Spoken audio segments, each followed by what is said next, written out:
I shared a room with my stepbrother Jake because of the renovations going on in our house.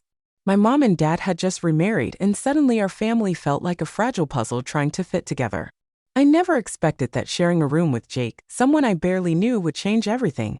I'm Emma, 22, and he's 25, older, confident, and more than a little mysterious. When I first met him, I wasn't sure how to feel.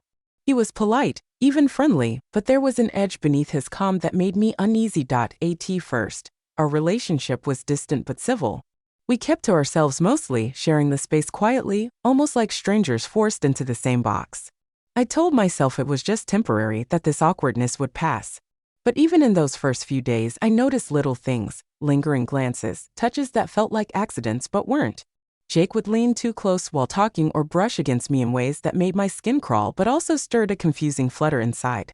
I wasn't sure if I was scared or just curious. I kept telling myself it was nothing. Nights were the hardest. The room was small, just 2 beds inches apart, and every noise felt amplified. I lay awake wondering if Jake felt the same strange tension that I did. Sometimes I caught him staring at me when he thought I wasn't looking. I didn't know if it was just his way of being protective or something else, something darker. I wanted to believe it was harmless, but deep down, I feared it wasn't. I tried to avoid eye contact, hoping distance would stop the unease from growing. I remember one night when he reached over to grab his phone, and his hand brushed against mine. I pulled back quickly, heart pounding. He didn't say anything, just looked at me with a strange expression, half apology, half something I couldn't name. I told myself it was an accident, a simple mistake. But my mind wouldn't stop replaying that moment, twisting it into something bigger. It felt like a warning I wasn't ready to face. The harder I tried to ignore it, the more I felt trapped. I was stuck in this room with Jake, my stepbrother, someone I was supposed to trust but who was slowly becoming a stranger I didn't understand. I kept wondering if I was imagining things or if he really was crossing lines in ways I didn't want to admit. My thoughts swirled between denial and fear. What if my feelings weren't just about discomfort? What if there was something more complicated beneath the surface? Every day felt heavier. I tried to act normal around Jake, but I noticed how his behavior changed, sometimes gentle, sometimes distant, like he was fighting a battle inside himself. There were moments when I thought I caught a glimpse of guilt in his eyes, but he never said a word. I was left guessing, piecing together silent messages in the space between us. I felt caught in a web I didn't want to be tangled in. My mom and dad had no idea what was happening between us. They trusted Jake completely, proud of the way he fit into our family. I was supposed to feel safe, but instead, I felt exposed and vulnerable. I didn't know how to tell them what I was sensing, especially when I wasn't even sure I fully understood it myself. The tension inside me grew with every passing day, but I kept it hidden, locked away behind forced smiles and quiet conversations. At night, when the house was still, I lay awake wondering what would happen next. I tried to convince myself this was just a phase, something that would pass when the renovations were done. But the fear in my chest told me otherwise. Jake and I were sharing more than a room. We were sharing secrets neither of us dared to speak aloud. I was terrified of what those secrets meant and what he might do. I caught myself watching him, studying his every move, searching for signs that would explain the storm brewing between us. Sometimes I saw moments of hesitation in him, like he was fighting against something he wanted but knew he shouldn't. Other times he seemed almost too confident, like he was testing boundaries just to see how far he could go. The uncertainty was suffocating, and I found myself questioning everything about our relationship. I wanted to believe that what I felt was wrong, that this confusion and fear were just tricks my mind was playing. But deep down, I knew something had shifted. The line between family and something else had blurred, and I wasn't sure if I could ever go back. The room felt smaller every day, not just physically but in my heart. I was trapped in a secret I wasn't ready to face, with a stepbrother who was no longer just family but something else entirely. And yet, despite all this, I couldn't bring myself to confront Jake or tell anyone what was happening. Part of me was scared of his reaction, scared of breaking the fragile peace in our family. Another part of me was confused, unsure if what I was feeling was real or just a cruel trick of loneliness and awkward proximity. I was stuck between wanting to run away and wanting to understand what was happening between us. The tension built quietly but relentlessly. I found myself lying awake more nights than I could count, heart racing at the slightest sound, wondering if Jake was awake too, feeling the same storm I was.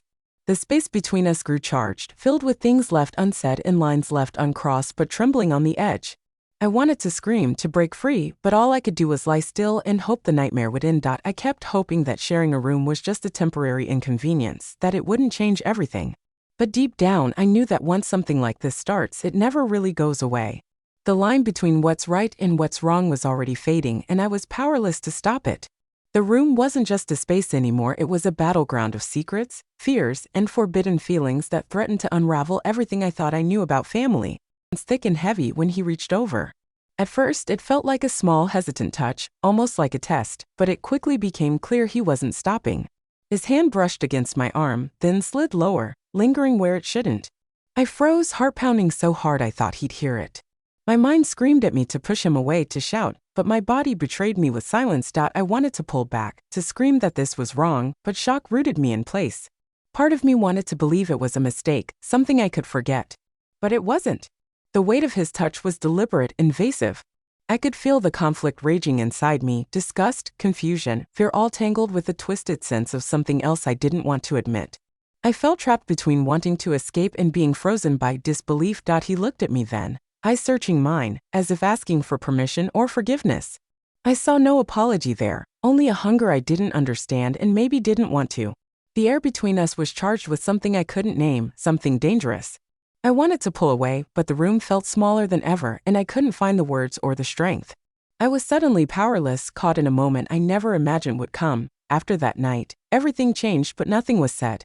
Jake acted as if nothing had happened, pretending to be the same stepbrother I'd known, but the silence between us was heavier than ever. I could see it in the way he avoided my gaze sometimes and how his smiles never reached his eyes.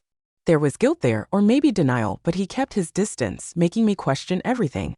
Was it an apology, or was he just trying to erase it from his mind as much as I was trying to erase it from mine? I couldn't bring myself to talk to my parents or anyone about it. The fear of breaking our family apart, the shame I felt, the confusion, it all kept me silent. Instead, I bottled it up, replaying the incident over and over in my head, each time feeling more torn. I hated Jake for what he'd done, but part of me felt a strange attachment, a complicated mix of emotions I couldn't unpack. I hated the way I felt, hated myself for feeling anything at all. Every interaction afterward was a battle. I wanted to scream at him, to demand answers, to make him see the damage he'd done. But the words got stuck and I retreated into myself. I found myself watching him, trying to read his thoughts, but all I saw was a wall I couldn't break through. I wondered if he regretted it, or if he thought it was nothing. The uncertainty ate away at me. I questioned myself constantly. Was I imagining things? Was I responsible for letting this happen by not stopping him sooner? The guilt was suffocating. I felt like I was betraying my own body and mind. The lines between right and wrong blurred in a way I hadn't expected. I was supposed to trust Jake, but now I didn't know if I could trust anyone anymore, not even myself. At the same time, I couldn't deny that there were moments when Jake seemed different, softer, almost caring in his own complicated way. It confused me more, making me question whether what happened was a moment of weakness or something deeper. I wanted to hate him completely, but that part of me that was tangled in emotions refused to let go so easily. The nights became unbearable. I lay awake, heart pounding, haunted by what had happened. I felt like I was living in a nightmare I couldn't wake up from. The room that once felt small now felt like a cage, trapping me with secrets I couldn't share. I was alone, even though Jake was just inches away. The silence between us was heavier than words. I thought about telling my mom, but I was terrified of what that would do to her, to all of us. Would she believe me? Would she blame me? The fear of destroying what little peace our blended family had was overwhelming. So I kept quiet, swallowing my pain, pretending to be okay while the damage inside me festered. The guilt was overwhelming. I wondered if I was broken, if I would ever be able to trust again. The betrayal cut deep, not just because of what Jake did, but because of what it meant for our family. I felt like I was living a lie, pretending everything was fine when inside I was falling apart. Jake tried to act normal, but his eyes told a different story. Sometimes I caught him staring at me with a look I couldn't read, guilt, regret, desire. I wasn't sure. The tension between us was electric, charged with things neither of us wanted to admit. Every glance was loaded, every silence filled with unspoken words. I was torn between anger and confusion, betrayal and an inexplicable connection I couldn't explain. The emotional turmoil was exhausting. I wanted to run, to escape this nightmare, but I was stuck. My body and mind were at war, and I didn't know who would win. I kept replaying the night over and over, trying to make sense of it. Was it a mistake? Was it something he planned? Was I safe? The questions haunted me. I felt like I was losing myself, like the person I was before didn't exist anymore. I told myself to be strong, to hold on to what was left of my dignity and self-respect. But it was hard.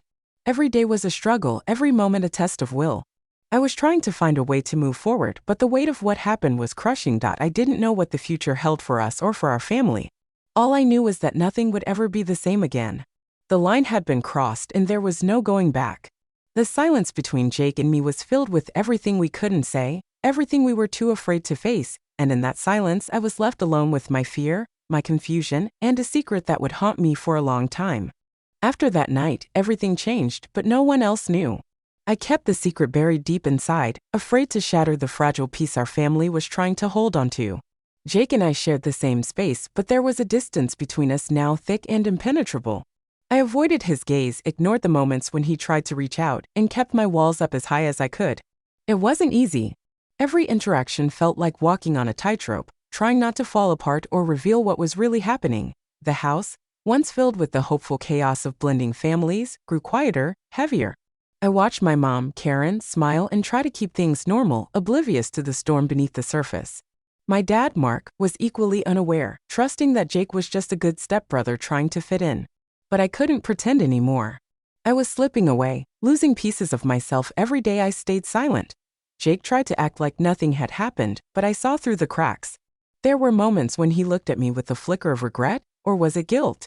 Sometimes he'd say things that sounded like apologies, vague and carefully worded, but I couldn't let myself believe him. Trust had been broken in a way that words couldn't fix. I wasn't sure if he even understood the damage he'd done or if he thought it was all just a mistake to forget. I wrestled with so many emotions: anger, betrayal, confusion, and an unbearable sadness. I hated what happened, but I also hated the way it left me feeling vulnerable and exposed, like I was no longer in control of my own life. The line between victim and accomplice blurred in my mind, and I hated myself for even thinking that way. I felt trapped in a maze with no way out, where every turn led to more pain. There were times when I caught myself remembering moments before it all happened, wishing I could go back and change everything.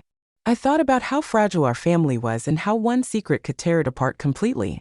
The fear of losing my mom's love, my dad's trust, and even my own sense of safety was overwhelming. But keeping the secret came at a cost, loneliness that gnawed at me from the inside. I realized that what Jake did wasn't just a betrayal of me but of the family we were trying to build. It poisoned the foundation, twisting what should have been a new beginning into something dark and uncertain. I tried to hold on to hope that maybe someday things could heal, but that hope felt distant and fragile. The guilt I carried wasn't just for what happened between Jake and me, but for not speaking up sooner, for not stopping it. I questioned my strength, my judgment, and even my worth. I felt broken in ways I couldn't explain, like the pieces of who I was had been scattered and hidden in places I didn't want to look. It took everything inside me just to get through each day. Jake's presence became a constant reminder of everything I wanted to forget. I couldn't avoid him, but I didn't want to face him either. Our shared silence was a chasm that grew wider with every passing moment. Sometimes I wondered if he blamed me or if he was just as lost as I was.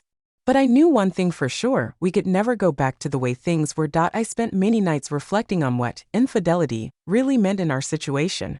It wasn't just about betrayal between lovers, it was about trust shattered in a family that was supposed to protect me. It was about boundaries crossed and innocence lost. I struggled to understand how someone so close could become the source of such pain. The complexity of it all left me drained, struggling to find answers where there were none. Despite everything, I knew I had to find a way to heal. Holding on to anger and hurt would only destroy me from the inside out. I began to realize that forgiveness, if it ever came, wouldn't be for Jake, it would have to be for myself. I needed to reclaim my sense of self-worth and build boundaries that protected me, even if it meant distancing myself from the people I once trusted. I started to focus on small things, quiet moments alone, journaling my thoughts, finding strength in my own voice. The road to healing was long and uncertain, but I knew I couldn't keep living in the shadow of that night forever. I had to find a way to move forward, to take back control of my life and my story. The experience taught me painful but important lessons about trust, vulnerability, and the complexity of family. Sometimes the people we think we know best can hurt us the most. Sometimes the lines between love and betrayal blur in ways we never expect. And sometimes healing means accepting that some wounds leave scars but don't have to define us. Now I stand at a crossroads, still carrying the weight of the past but looking toward a future I'm determined to shape on my own terms. I don't know what will happen next with Jake or with my family. I don't know if I'll ever fully forgive or forget. But I do know that I'm stronger than I ever thought I could be. I'm learning to listen to my own voice, to trust myself again, and to believe that I deserve better. This story isn't just about what Jake did to me, it's about the journey through pain, confusion, and ultimately resilience. It's about finding light in the darkest moments and choosing to fight for a future where I am no longer a victim but a survivor. The room we once shared still exists, but it no longer holds me captive. I'm ready to leave it behind and reclaim my life on my own terms.